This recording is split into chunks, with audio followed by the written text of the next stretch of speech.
In today's video, I'm going to show you how to answer the IELTS Academic Reading Test questions. But I'm going to take you through all the systematic processes you have to go through to be able to get your answers right.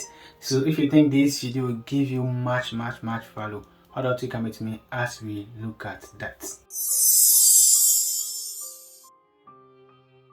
Welcome back. If you are new to my channel, I really appreciate you for being here for the first time. And if you're a returning subscriber, my name is Majumai. You can simply call me Kobe. If you are new here, what this means is that you have not yet subscribed to this channel. So what I invite you to do is to hit the subscribe button right under this video and become part of the family. We learn together.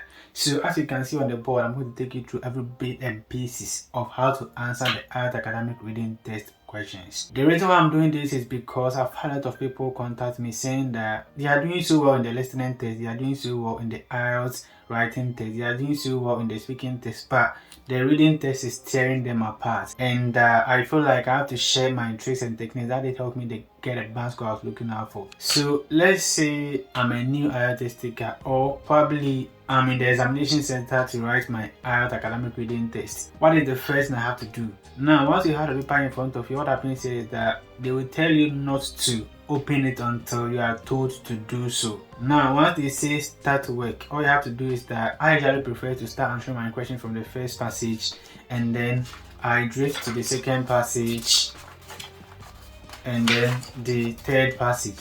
Someone will prefer to start from the third passage and then maybe the second passage and then back to the first passage. I mean, whichever format that works for you, just go for it. But for me, I believe in the systematic approach. Start from the first passage to the second passage to the third passage. And the reason is that, the passages increase in order of difficulty. What this means is that passage 1 here is the least difficult and passage 3 is the most difficult. Every passage, you're supposed to use 20 minutes. Now, because the passage 1 is a little bit less difficult, what happens is that I can use about 15 minutes to answer this and then turn the remaining 5 minutes to the passage 2 and then the passage 3, just to save me time. Okay, so basically that's the general idea I'm going to inculcate here. Now, most people also want to flip pages. I mean, when they say start with, they want to look at all the questions that have come. Okay, those is matching information, there is summary completion, there is matching heading, there is sentence completion. So they want to flip pages to look at every bit of the question that is out there. But I think that isn't a very good idea, because remember that every action you're going to take here should steer you towards finding an answer to a question. If this action of yours is not, then it means that it's wasting your time. Remember, I've got only 60 minutes to answer 40 questions. Okay, so when you turn over, you can see that you've got the 40th question right here, and you've got 60 minutes to do this. So if you are flipping pages, if you are doing things that do not add value to you finding your answer, then you are wasting your precious time. So don't flip pages. Whatever the question is, you have no choice. You have to answer them, whether you practice them or not. Whether you know how to find answers to them or not, you have to still answer them. Okay, so don't worry about flipping pages. Other people would also want to start by underlining all keywords. This is not very necessary, because not all the keywords in here would be relevant to you finding your answer. Remember, I've said that anything that won't add value to you finding your answer is a waste of time. So I remember that when I used to practice, I would underline all the keywords from start to the end. And then when I realized is that most of them, about 50 or let me say 70% of them, were not related to me finding my answer. And that meant that I had wasted some precious time. I remember one time timing myself, and I realized that I used like 2 to 3 minutes to underline all keywords from here to this point. And just imagine if 70% of these keywords do not match up to how I'm finding my answer, then you can imagine I've just wasted about 2 minutes or 3 minutes of my time without finding any answer.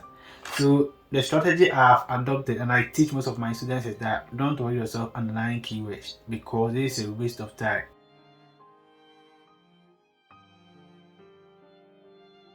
Alright, so the first thing we have to do is basically to look at the title of the passage. Let's go but. So if not for anything, we know that this passage is going to talk about buts. For all you know, you might not have read about buts, or you have no idea of what this thing is. Don't worry about it. The general idea here is that we are not going to read the entire passage, because the time won't permit us. We have to use just 20 minutes. okay, to answer question 1 to 13, apparently 13 questions. And if you have to read this passage and then try to get the understanding, it will take us about 15 minutes, and you'll be left with just 5 minutes to look out for your answer, which is not enough. So we are not going to underline keywords, we are not going to read the entire passage, we are not going to flip pages. These are some of the basic stuff that you have to take into consideration.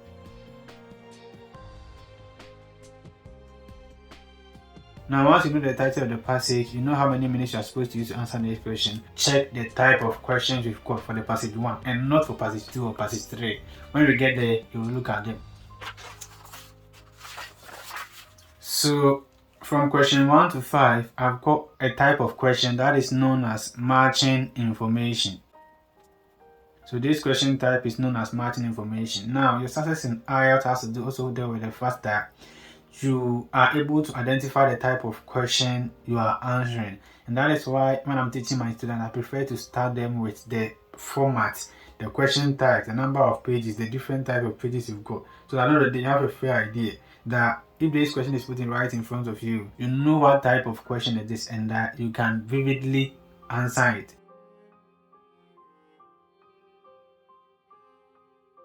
So what we are going to do is that apparently we are going to choose a reliable keyword. Now when I say reliable keyword, what I mean is that it should be any word that cannot be paraphrased. So what is the meaning of paraphrased?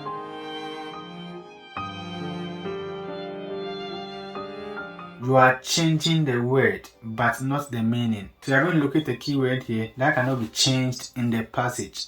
Okay, so with those words, you see that they cannot be paraphrased.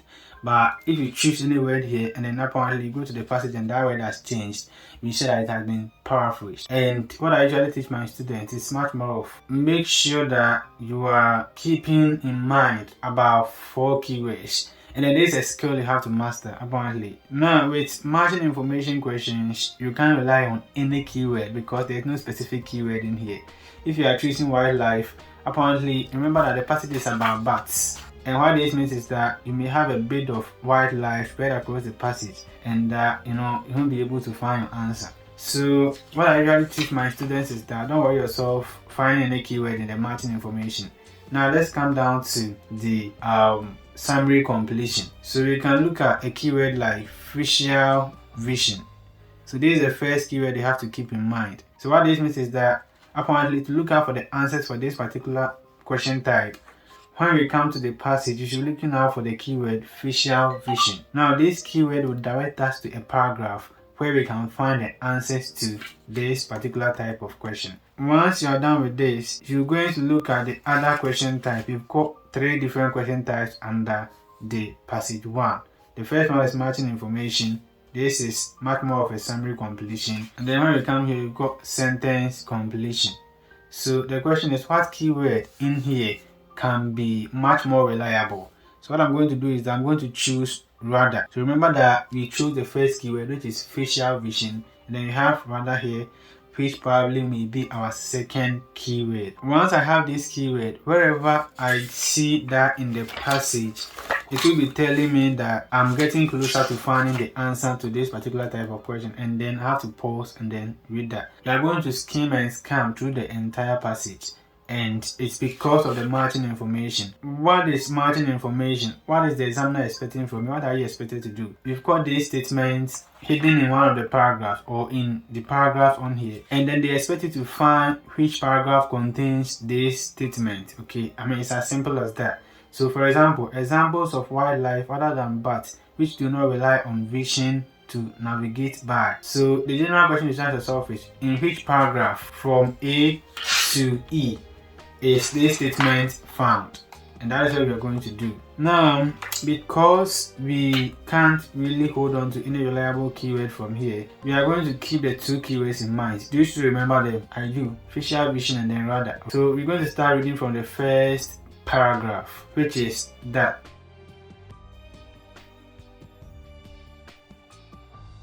Now I'm going to show you another simple trick on here. For me, when I look at the paragraph here, I see that they are very bulky. They are too much for me to read, and I exploit the subject matter in here. So what I'm going to do is I'm going to split this paragraph into half.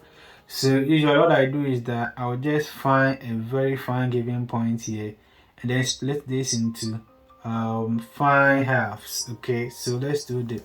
I'm going to put this into 2. So now I have this paragraph split into 2. I have the first part to be that, then that's the second part. Now once this is done, what I'm going to do is that I'm going to locate the subject of the first part of this paragraph. The subject, when we say the subject, we are talking about the doer of the action. Who is the main subject? Who is the paragraph talking about? Okay, so when I start reading, but have a problem. But have a problem. So now, ideally, looking at this sentence, the but is the subject of the D. The general impression here is that this paragraph is going to talk about the but. But remember that a paragraph can talk about more than one subject, and that is why it's much more relevant to divide your paragraph into 2 so that you're able to deduce the subject at each particular point in time.